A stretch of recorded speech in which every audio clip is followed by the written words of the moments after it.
dear beloved, Boss Mike Cervera. Tignan nyo to mga kababayan. Nagpakita na. Sino? Si Harry Roque mga kababayan. Oo, daming ganap eh. Oh, tuloy. Oh. Muna ha? Oo, sige. Oh, kaya mga kababayan, kita nyo naman ano? Parang nawala yung tiyan. Diba? Nawala yung tiyan ano?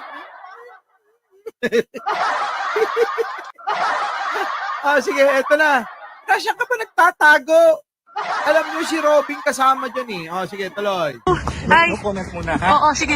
No comment muna ha. Mamaya na lang ha. Mamaya na lang. Mamaya na lang. Sige, tuloy. But you're based here. Opo, ako po yung dala ng TV5. Ah, okay. Ito po kayo po yung legal team. Hindi. CP, I'm here as a Hello po, family magandang member. umaga po. Okay, sige. Diba? Sexy niya na. Diba? Sige, tuloy. Sige, thank you. Alright.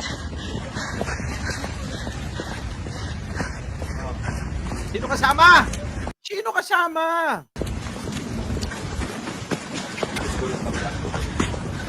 Sige. Hi, Senator. Ayan o, si Robin kasama.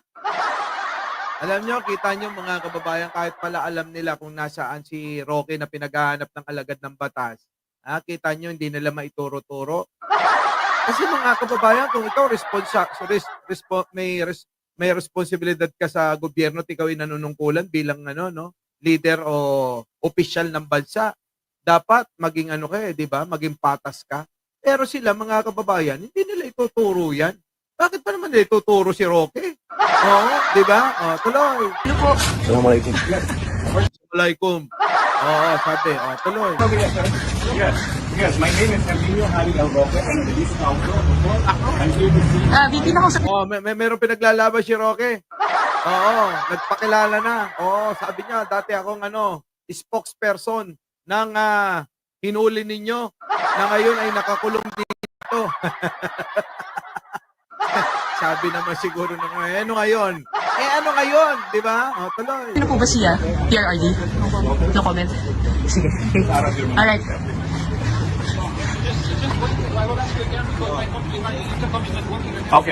Okay, go. Yes, can I help you? My name is Herminio Harry L. Roque Jr. I'm a member of the list council of this court. I'm here to confer with my client, Rodrigo Roa Duterte. Mag-aabogado siya! Sige, tuloy. He does not know that I have arrived at The Hague. He has to be informed. I'm also here in the presence of... Ipaalam nyo, nandiyan si Roque. Buti pa kay Tigunyo, pinapaalam eh. Pinapaalam na nandiyan dyan siya eh. Dapat sa gobyerno din natin, pinapaalam, nandiyan ka na. Pero ayan na nga, nagpakita ka na sa media, kaya alam na ng mga mga alagad ng batas na huhuli sa'yo. Eto pa mga kababayan, dapat eto, abangan na nila kung saan kung saan mag-exit ba. Tuloy. Okay, sir. Yes, Sir. yes. Sir, you can step in and the lady, she's not allowed to record. The lady, you're not allowed to record. Kita nyo?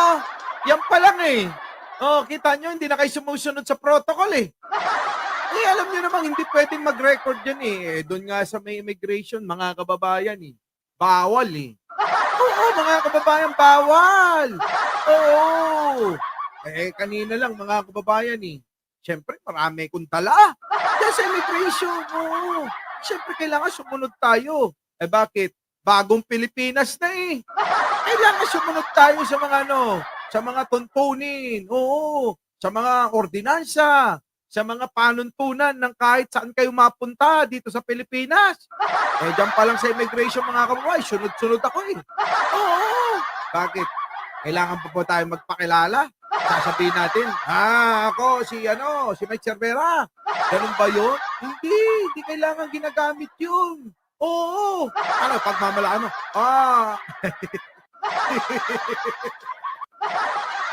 Tudulas na naman ako. Diba? Hindi pwedeng ganon.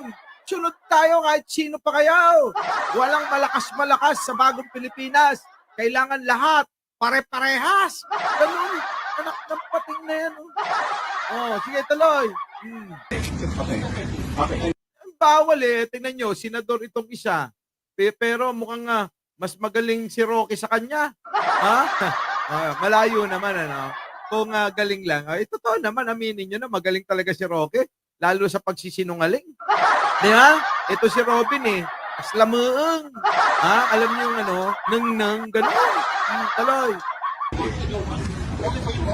I am here with the daughter of the... Wait a moment. O, kita nyo, hindi kayo kilala dyan? Yan ang sinasabi ko sa inyo. Kapag nasa ibang lugar na kayo, o anong angas nyo? Dito sa Pilipinas, naghari-harian kayo. Pero diyan sa ibang lugar, yan yung sinasabi ng mga biktima nyo na hindi kayo makakapalag dyan. Dahil nung panahon ninyo, sabi nila, bakit hindi nyo dinemanda na lang dito sa Pilipinas na lang kasi matanda na. Putik na yan, sino magdidemanda sa isang napakakapangyarihan noon? Sino ang magdidemanda kay Digong noon? Kung ididemanda mo yan, nako, kapalit nun yung buhay mo. Diba? Tapos sasabihin nyo, dito na lang litisin yan. Hindi! Doon! Diyan! Sa Netherlands! Diba? Diyan nyo litisin yan para Para maging patas. Ang alin? Ang pag-husga ng hukuman. Para nang sa ganun, yung mga biktima ng mga yan, mga kababayan, yung mga biktima ng mga yan, dapat lang na magkaroon ng hustisya ng maayos. Tulad nito mga kababayan, di ba? Yung mga biktima nila. Pasok natin to mamaya. Tuloy. Senator, kailan po kayo dumating? Wala muna. Sige. Puro no comment yung mga to. Nahawa na kay Sarah, No comment. Wala akong sasabihin. No comment. Wala itong mga ito. Si Robin, narinig yata yung pambabash natin. Kasi binabash natin to, nasaan ka, Robin? Hinilan at lahat-lahat. Si Digong, pero hindi ka pa rin makita.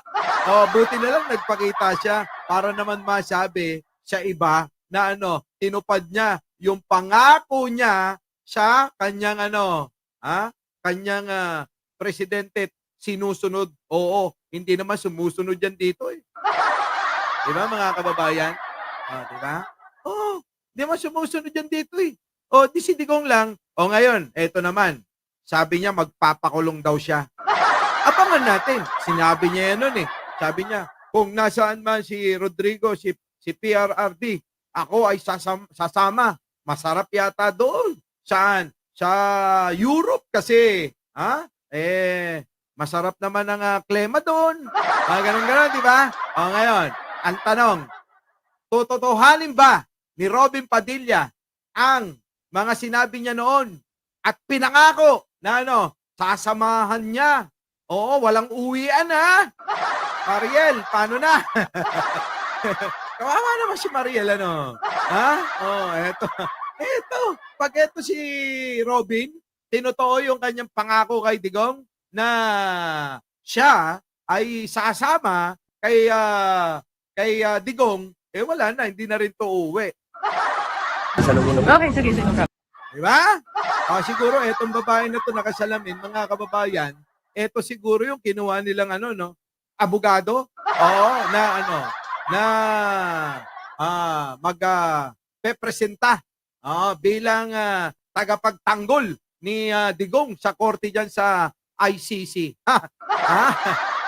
Boss, balita ko, naku, kayo talaga kaisin. Huwag kayong gagawa ng mga fake news. Hindi natin gawain yan. Tayo mga kababayan, hindi gumagawa ng fake news. Dapat ang ibalita lang natin yung totoo lang. Kasi mga kababayan, yung fake news na yan eh. Diyan nasira sila Maharlika. At marami pang iba, yung mga DDS. Nasira. Kaya si Digong nasira eh. Di ba?